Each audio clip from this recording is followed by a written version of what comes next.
Yeah. Bang gang. Big back row. Whoa. Whoa. Whoa. I shoot at the top, aim at the dome.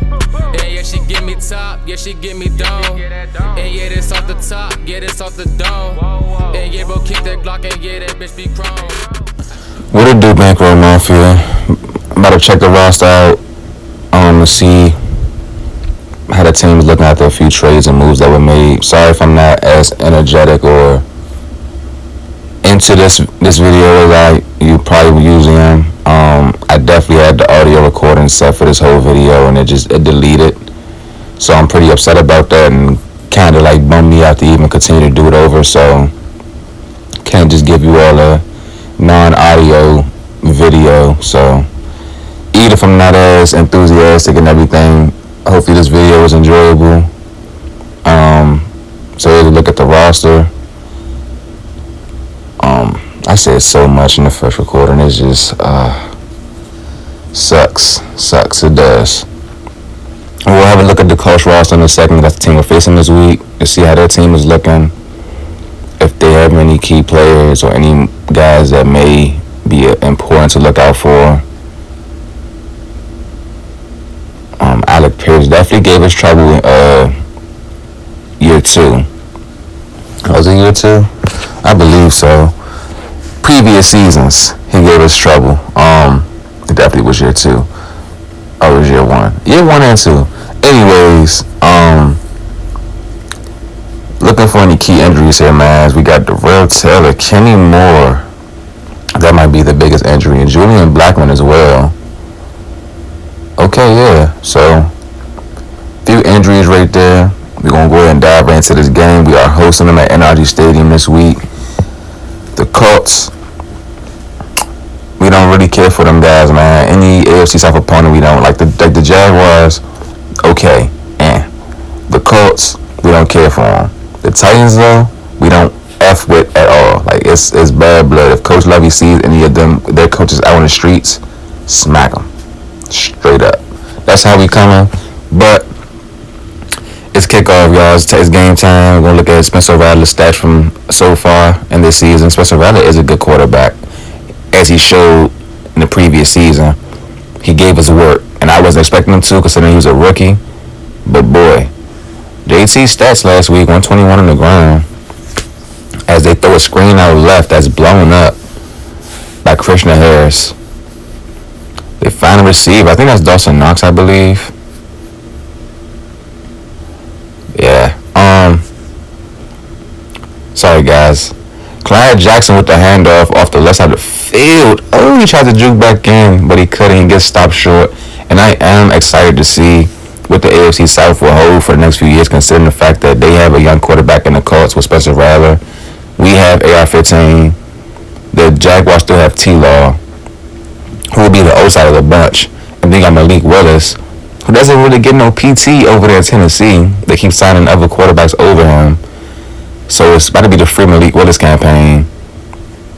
And how crazy would it be for Malik Willis to come to like Houston and like AR-15 maybe if he don't cut it, you know what I'm saying? Because AR-15 accuracies isn't that good. He's just like Malik Willis. Just that Malik Willis probably possesses the throw power and maybe even accuracies that AR-15 doesn't have. Of course, the overalls are two different things, but Madden is Madden. How you play with the QB is all up to you. And aside from that, a blown up play action right there, guys. Aside from that, I am excited to see what these running backs that everybody in the AFC South has drafted.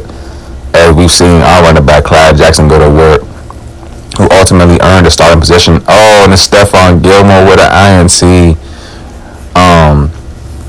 Real quick about Stephon Gilmore. Like, no matter how old he may be or the speed, he has the IQ of elite DBs, and it doesn't matter. If he's in the right place at the right time, he will get you, man. That's just the kind of DB that a lot of teams might want. I don't. I'd rather have speed and size. But if you got a DB with IQ, awareness, and it works out for you, and that's Christian Harris. Jack Campbell. I'm not sure if he actually made contact, but he coughed the fumble up, and then Xavier Henderson picks it up and returns it to the end zone. One of the key pieces to this dangerous secondary we have. Let's look at this little replay real quick. Jack tackle definitely. He made a little contact. It was just enough to draw the ball out. Get the Texans the first points of the game on a defensive touchdown, swoop and score. As JT gets the handoff up the middle, cuts up the field for a first down pickup. We won't be able to see the Colts rookie running back because they do have JT, who is a workhorse and a hell of an athlete. PJ Carter, our rookie on defense, got him another sack this year. Outstanding athlete right there so far to start off his rookie campaign. The Colts also have Nyheim Hines behind JT, so we won't be able to see that rookie back. We've seen the Titans rookie back, haven't seen the Jaguars rookie back yet, and we've seen ours. So by the end of the season, I do want to compare and see like who's back there the best, man. You know, because how crazy was that every team in my division just drafted a back. I think that was pretty cool, pretty interesting. Storyline purposes, you know. As they go, our guy Clyde Jackson, the man who came in and gave Damian Pearson, Marlon Mack, the boot. Not many players could come and do that, and it's a deep ball intended for Denzel Mims, picked off by Von Bell.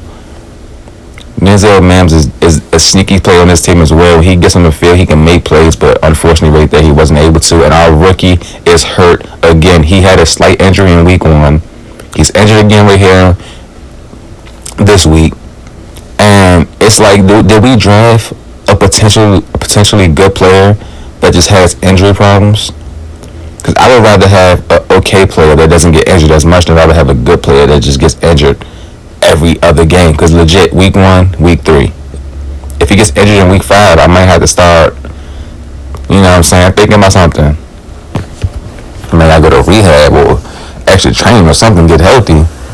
And the pocket just collapsed. And the Colts defense get there almost for a sack of AR-15 and get the ball away. Luckily they did. As the Texans are trying to keep this drive alive to get more points on the board. Gabe Davis was the intended receiver, but the pass breakup makes it an incomplete pass. As the Texans hit from the logo to extend their lead to 10-0. JT running out left. Huge hit by Christian Harris to stop him, because if he got past the tackle, potentially would have been extra yardage or a touchdown. As a quick slant is caught right there. Alec Pearson the reception. Colts looking to mix up in shape. Move this ball up the field. Pass on up top. Incomplete. Almost picked off. Almost caught after the swat. And it is picked off this time by Christian Harris, who zoned up into the middle of the field and lurked and caught Spencer Rattler lacking. And a deep back pass thrown to Kadarius Toney up the sideline, getting past defenders and extending this Texans lead. And it's getting real ugly. It's getting real questionable right now in this game. The Colts and Spencer Rattler need to get things going to find a weak spot in this Texans defense to stay alive. If not, the Texans might have them a game where they take full control and pass breakup, as Eric Stokes, which was with a clutch after the fact free agent signing, who was just sitting there. I don't know why teams didn't peep that.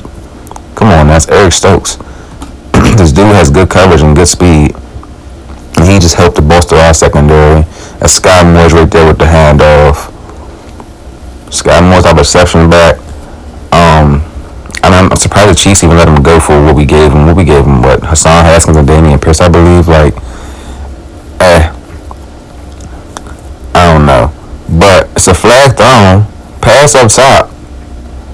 It would have been an IT if there was more field for him to land in, but it wasn't. And the call, holding on the offense. It's a good thing it wasn't the INT. And we go for number 3, making us a 20-0 lead heading into the half. We will see the Colts as we get the ball back first. Gabe Davis with the reception, who has the sure hands we need on this team. The Colts have the ball, and that's a flag thrown on the play. I think they might have called my rookie PJ Carter, who was back on the field as well after his minor injury, for offsides. I see. Yep, they called us. It's on me, PJ. It's on me. Oh, another flag is thrown. We wasn't offsides this time. Wait, no.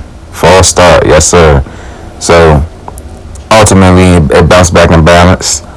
As Henderson almost had the tackle for loss in the backfield. Luckily, Grenard was right there on the edge to get the tackle still. PJ Carter is in coverage looking to make a play. Caught by Dawson Knox. Tackle made before they get to the first down. Make it to 3rd and 1. Colts are trying to get the first. They get the first and more. Touchdown. Cost their first points of the game. Come off a beautiful quick slant. And it's a 20-7 lead for the Texans. Sky Moore with the reception off the screenplay. Blown up pretty much. The Texans rolling out right with AR-15, looking for a receiver. They find one. It's Nico Collins, Sneaky Neek, who is, I just can't get over the fact about how dangerous he's about to be. He's about to be like Kyle Pitts, basically. Just 2 inches shorter. Gabe Davis fighting for the touchdown to extend this Texans lead, and the Texans are looking real different this year. We're not looking like a team that can't score, can't move the ball up the field, can't make tackles. We're looking more like a team who swarms to the ball. Look at that. And thank y'all for staying with me through this journey, man, as we finally look like we have our foot in the door to make this team a team that could win this AFC South division first. Secondly, maybe get into the playoffs. As we've seen the first 2 years how trash the AFC South division is. And if we just win the right games, we could have squeezed into the playoffs year 1 maybe. Would have got sent home in a wild card, of course, but the possibility is there. Derek Stingley with the tackle right there, and the possibility is there. As we're here in the 4th quarter, Spencer Rattler does a QB sneak and gets a few yards. Luckily, he didn't fumble. Luckily, my hitters ain't hit him how they hit. And they get the quick slant, the curl route, for the touchdown to get this game back. Look, this game isn't over. We've seen me blow games in the previous 2 seasons. It's 14-28. They're down by 2 possessions, 1 wrong move, and this game can be the game that the Colts intended it to be in the beginning.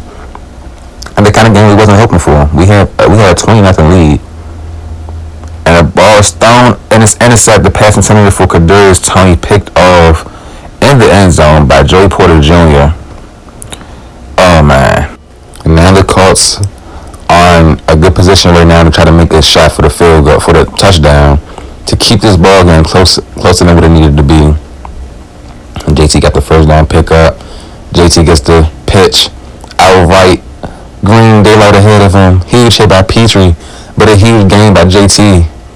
And the Colts are looking to get on the board to make this a 1-possession game. They find a receiver and they get in. Spencer Rattler, QB, showing that there's no quit in him. AR-15 rolling out right, gets the first down pickup. He fumbles the ball. Are you serious? Are you serious? DeForest Buckner recovers the fumble, and now the Colts really are in position to make this a ball game. Tying the game up right here will be crucial for them. A stop right here for us will be crucial for us. And the Colts are knocking on the door. The Colts, Spencer Rattler throws the ball away as pressure was coming. 4th and 2. Nyheim Hines gets the handoff and he gets the touchdown, keeping this game crunchier. And the INT thrown. AR-15 thought he had somebody, but it was Nick Cross who caught the INT.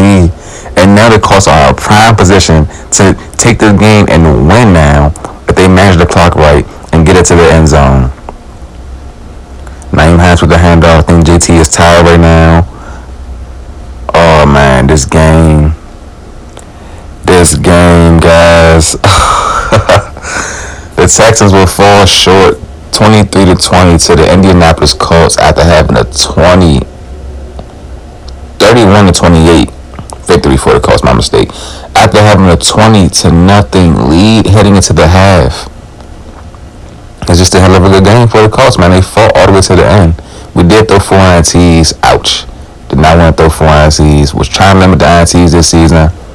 But it's kind of hard, man. We trying to air the ball out and playing against teams that got good DBs. Yeah, unfortunately, guys, we definitely should have won that game, man. But as we seen, anything is possible, man. Can't just count any team out until you know the whistle is blown and the game is over, man. And now the Colts have just moved up on my beef list. Like, you know what I'm saying? Like, they're moving up now to, like, first I said I don't really care for them. Now I don't like y'all at all. Cause that's wicked how y'all just beat us. Now both of us are 2-1. We'll be facing the 2-1 Chicago Bears this week. Have a look at these leaders real quick heading into week 4. Justin Fields will be going against AR-15, who will be the better scrambling QB that game. I think I'll give us a look at their roster this episode. So when we get to the next one, we can just get straight into it. Because it is a big game. Both of us are 2-1. We're second in the division right now. We're going to go ahead and offer our fullback a contract to see, and he declines basically. JJ. I mean, I know you probably want to retire soon, but like, just retire as a Texan. So let's try to offer him something. He's been a little stubborn. His interest level isn't that high, and he declines us as well.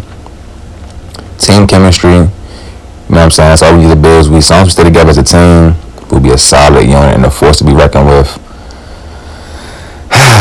Got a few upgrades. Got Nico Collins right here. Gonna go ahead and give him an upgrade at tight end. Deep vertical threat. Get my man it's gonna be too hard to check him. Xavier Henderson last time an upgrade. We'll throw him to run support. Scheme fit. And we have John Mechie, who doesn't really get any PT. And it's crazy because I know when he comes on the field, he makes plays. But we just have other players that just listed above him. And here's a look at the Bears roster that we'll be facing next week. With David Montgomery leading that running back. No Darnell Mooney. Interesting. The offensive line is looking okay. Pass rush is looking pretty good. Roquan decided to stay with these boys. The DB room, they ain't that fast, but they good, you know. Yeah, I think it should be a good game, guys. Zach Pickens landed the upgrade after our weekly training. Zach Pickens hasn't been seeing that much of the field either, but we know what he's capable of. And we'll probably end the video after these last few upgrades. And head to the next episode. I'll see you guys there. Got the Bears, huge matchup, 2-1. Hopefully we get the win. The Colts next week. Catch y'all next time.